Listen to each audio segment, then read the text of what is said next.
I'm Matt McClure. And I'm Francesca Maxime, and this is Currents.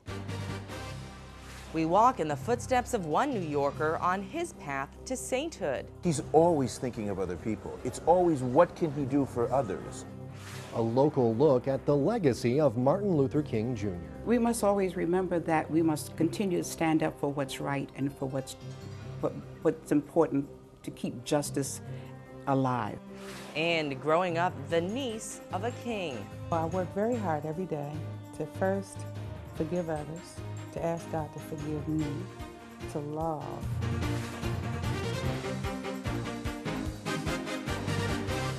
Good evening. Thank you so much for joining us tonight. On this day dedicated to the Reverend Martin Luther King Jr., we wanted to look at the fruits of his legacy and the courageous deeds of the men and women whose achievements and shoulders he stood upon in the struggle to bring about racial equality through nonviolence. And we begin in the footsteps, quite literally in this case, of one of those pioneers, a man who's actually on the path to sainthood.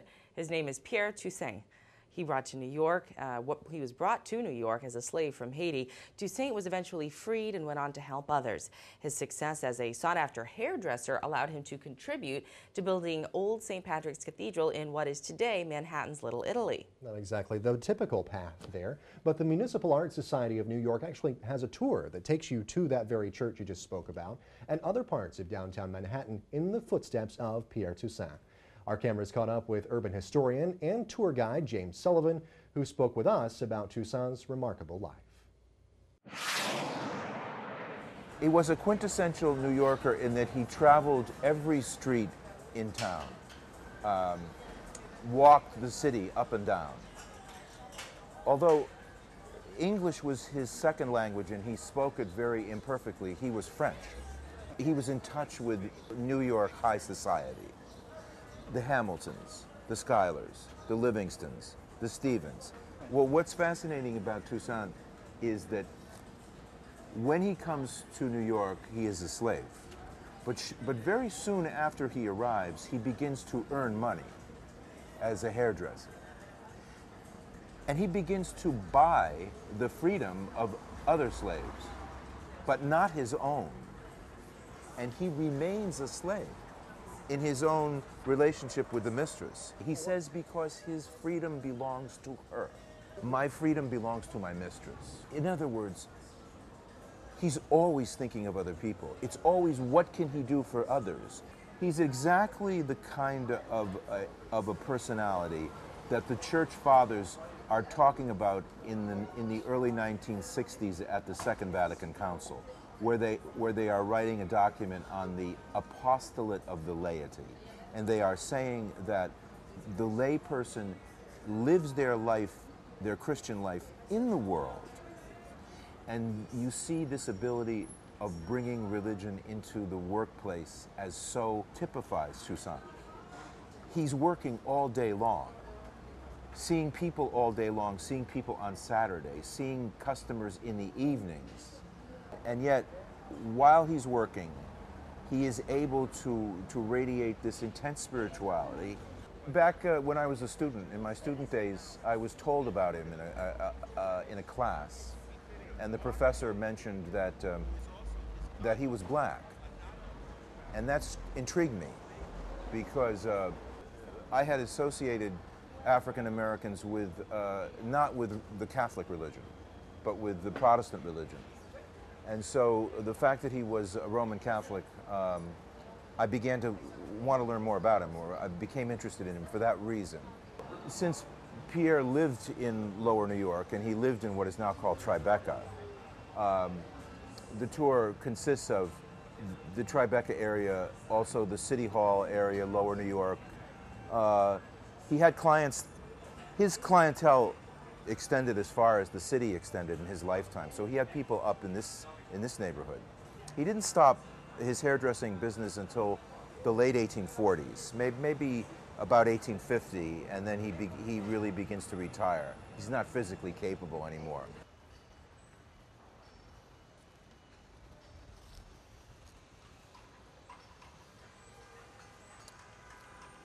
Here you find the marker for Pierre Toussaint. This is a marker that was created in in 1990. There was no marker when the remains were found in 1990. There were the remains of a marker that said Toussaint with some of the letters rubbed away. But that marker was not in this position. So when they began to dig for the remains and they worked off of that old marker, they did not uncover Pierre's remains. But then the second time, an additional effort did yield 3 skeletons, 3 coffins, piled one on top of the other. And there they found Pierre, his wife Juliette, and his adopted niece Euphemia, who died at 14. He was a Catholic and a very good one, but he was also an amazing human being with many, many gifts. An ability to reach out to all kinds of people. And I think that that is the essence of Toussaint. The Pierre Toussaint walking tour. It was quite a privilege for us to be able to cover that tour because it's only given once a year by the Municipal Art Society. But you can arrange a private tour if you want by contacting Sullivan. We've posted more information about that online. Well, stay tuned. There's much more currents coming up straight ahead. Just ahead, Martin Luther King and Monsignor Quinn, a civil rights pioneer from our own backyard. His life reflected so much the life of Jesus and the Good Shepherd.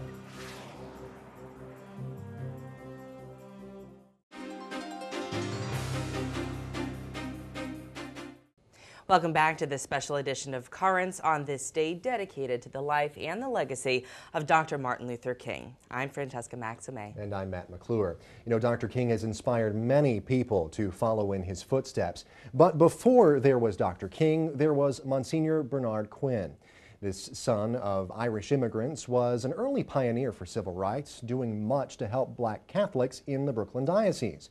His cause for sainthood is currently being considered, and tonight he is our saint in the city. We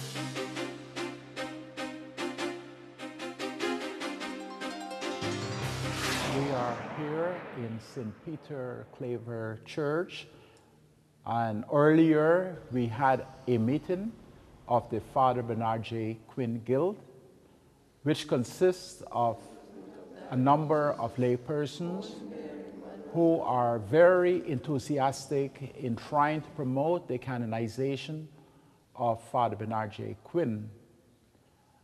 As you know, or perhaps you do not know, Father Bernard J. Quinn is the founder of this church of St. Peter Claver Church, and he also founded St. Benedict the Moor Church in Jamaica, Queens. These were the two first churches for black Catholics in the diocese, of course, before integration, because now our churches are open to all peoples. But in the 1920s, blacks were not really welcome, to worship, in the white churches. Father Quinn came at a time when African Americans were discriminated against in society, when they had very few opportunities. And Father Quinn did everything that he could to promote their well-being. So I do believe, that he should be canonized as saint because his life reflected so much the life of Jesus and the Good Shepherd. Just recently, perhaps about 2 months ago, a number of silent movie films were found at the Little Flower Children's Services. And these films captured Father Bernard J. Quinn as a priest. But what does the films reveal? Reveals a priest who is very engaging, who loves people, who is related to people of all social classes. I knew Monsignor Quinn as a young person.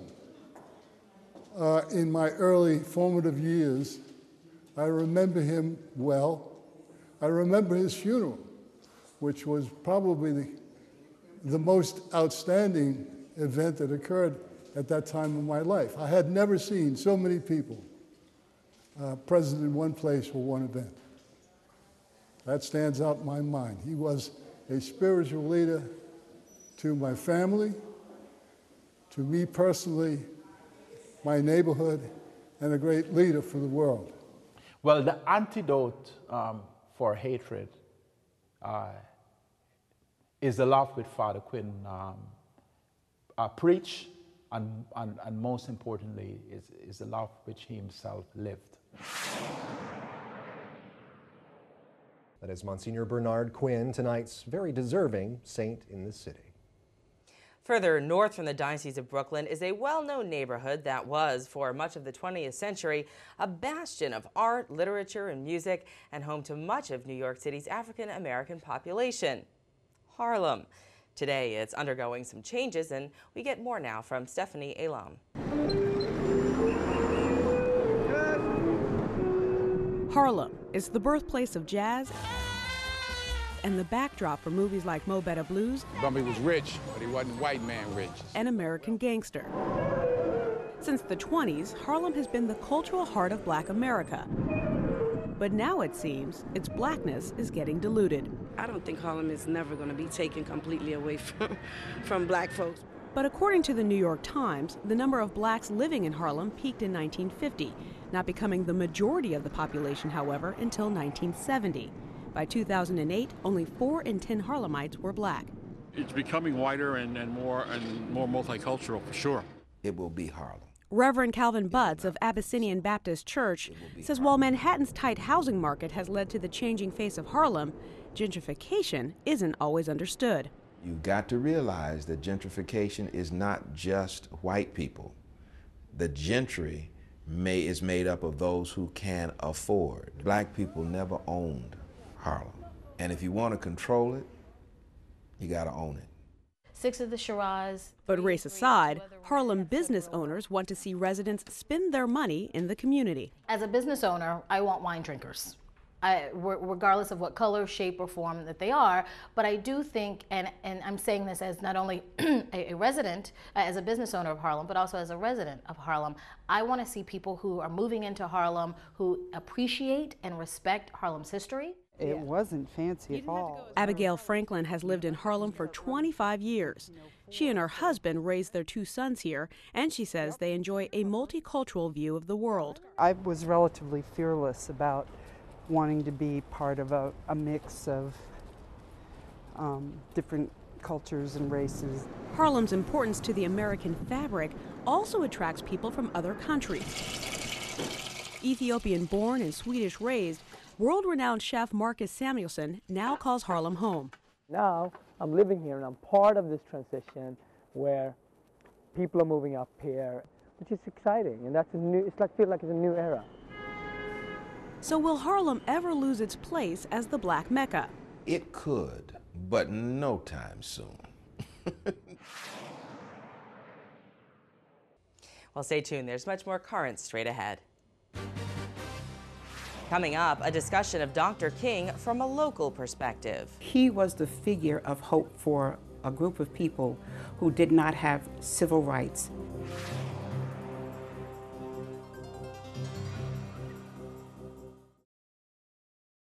Welcome back to this special Martin Luther King Jr. Day edition of Currents. I'm Matt McClure. Now, we've already seen the stories of 2 men being considered for sainthood. Yes, we have, but now we want to take a look at the man for whom this day is dedicated, Martin Luther King Jr. Well, we want to take a look from a local perspective. Last week, I had the opportunity to sit down for a talk with Georgianne Campbell of the African American Apostolate for the Brooklyn Diocese. Georgianne, thanks so much for being with us again today here on Currents. Thank you. On the anniversary of Dr. Martin Luther King, what can we focus on and think about? What was his main message to people then, and how does it still resonate with us today? For me, his main message was that your life is a ministry and a vocation. Keep it centered around God, keep it centered around family, keep it centered around your church, and life will be better for you and everyone around you. What do you think he has as his lasting impressions when it comes to civil rights, to the nonviolent movement. What can we have as a takeaway in terms of that today? Because we know that there's obviously continuing struggles with that. Even though laws have changed and even though things have changed, not everything has changed. We must always remember that we must continue to stand up for what's right and for what's important to keep justice alive. Mm-hmm. That is so important. We must never settle for less than what we're entitled to. We must always do everything with a positive attitude, and we must always do everything using the community as our background and the church as our crutch. Well, speaking of the community and the church, talk to me a little bit about how your organization helps people of all ages, but young people, with some of the challenges that they face. We are trying to be that unity in the community, building unity in the community, letting our young people know that there were adults who are interested in their problems and are there to help them solve them. We are there for our elders. We want them to know that they're loved and respected.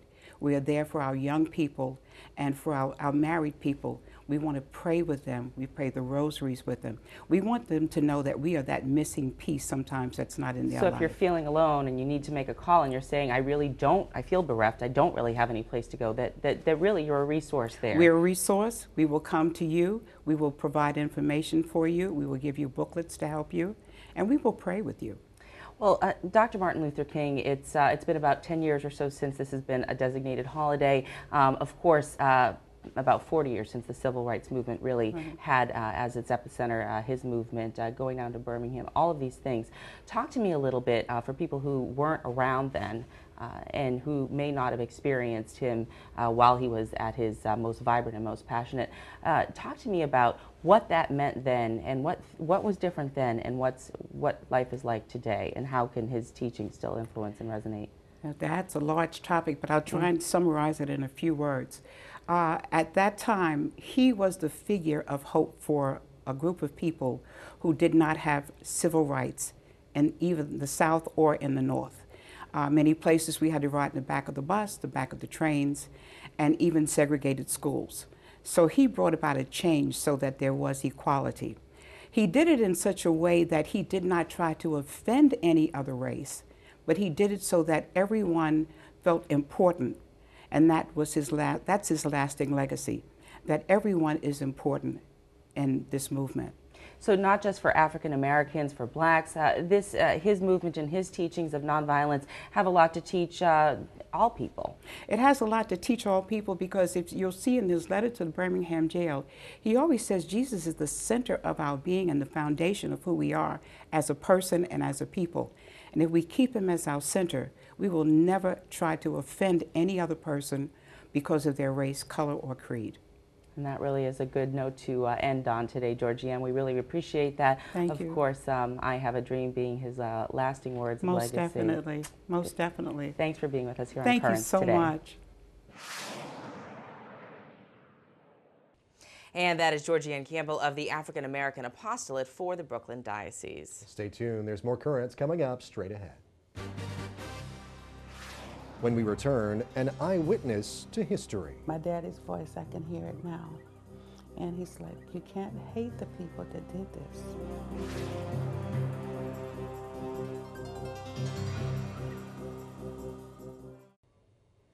Well, finally tonight, we're going to hear about Dr. Martin Luther King Jr.'s family from one of Dr. King's relatives, his niece. Alveda King is continuing her family's civil rights legacy, but in her case, she is speaking out for the rights of the unborn. She sat down with us to discuss her legendary family and share her life lessons.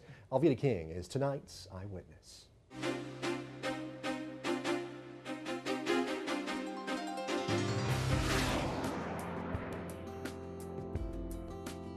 I remember my grandfather, Martin Luther King Sr., who I always said was my very best friend.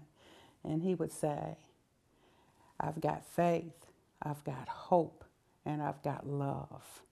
And he says, I'll never stoop so low as to let another man cause me to hate him.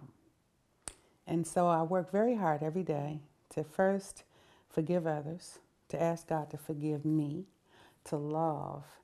Very often I read the Bible, I worship, I play worship music, and I pray. and I pray every day. But the most important thing that I can do is to love somebody every day and to not do evil to others, and I work very hard to live that way as well. Birmingham is being called Bombingham because they were bombing houses and churches and motels. I went to school with one of the little girls. You couldn't really understand. As I can remember being 12 years old as a child, how could somebody do this to little girls who never did anything to them? It was one of my very first lessons in forgiveness because my parents, my daddy, said you cannot hate the people who did this. And I remember that just as clearly. My daddy's voice, I can hear it now. And he's like, you can't hate the people that did this. And we're going to go out and we're going to march. And he said, we'll take the children because surely they won't harm any more of our children. When I was a very little girl, I went to Ebenezer Baptist Church.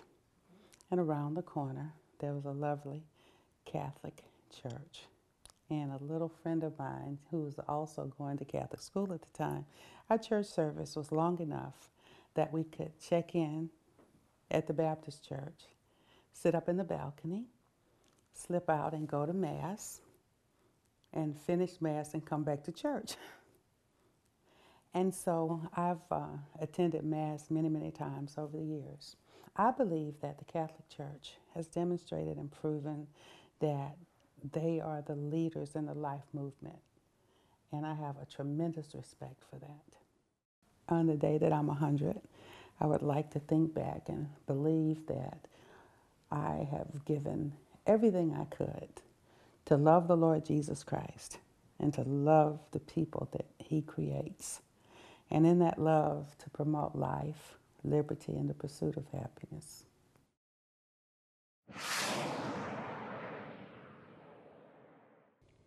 Well, that is Alveda King, tonight's eyewitness. Well, certainly real honor and a testament to her uncle's legacy for her to carry on such significant work and to do so passionately. Yes, she does it with a lot of passion. I mean, she's she's been out there for a long, long time. She does classes and seminars, I guess, across the country. So she travels around and kind of brings her message to people from all different walks of life. So she's definitely out there, and yes, she's definitely very passionate. Yes, and of course, Dr. King is to be celebrated today and every day, really, for a lot of people. It's so nice that now we can kind of look back on, what we've done since this was actually declared a holiday. We didn't always have this day off, right? Exactly. And see some of the progress that's being made there. And I think it's also, obviously one of his famous lines is, I have a dream. And I think at this point it's also probably apt that if he were around today, he would also have a dream for Haiti, for it to recover in the best way possible, and that people could work together on that cause as they did in the civil rights case here in the States. Of course, and our thoughts and prayers continue to be with them as well. So that's it for this edition of Currents. Now, on tonight's show, we saw the story of Monsignor Bernard Quinn, who founded the first parish in Brooklyn to minister to Black Catholics. Tomorrow, we'll take you to a celebration of his birthday. And until then, you can always just catch us online at currentsny.net. So for all of us here, I'm Francesca Maxime. Yes, reeling it in. We're reeling you in. Catch us online. And I'm Matt McClure. Thank you so much for watching. Have a great night.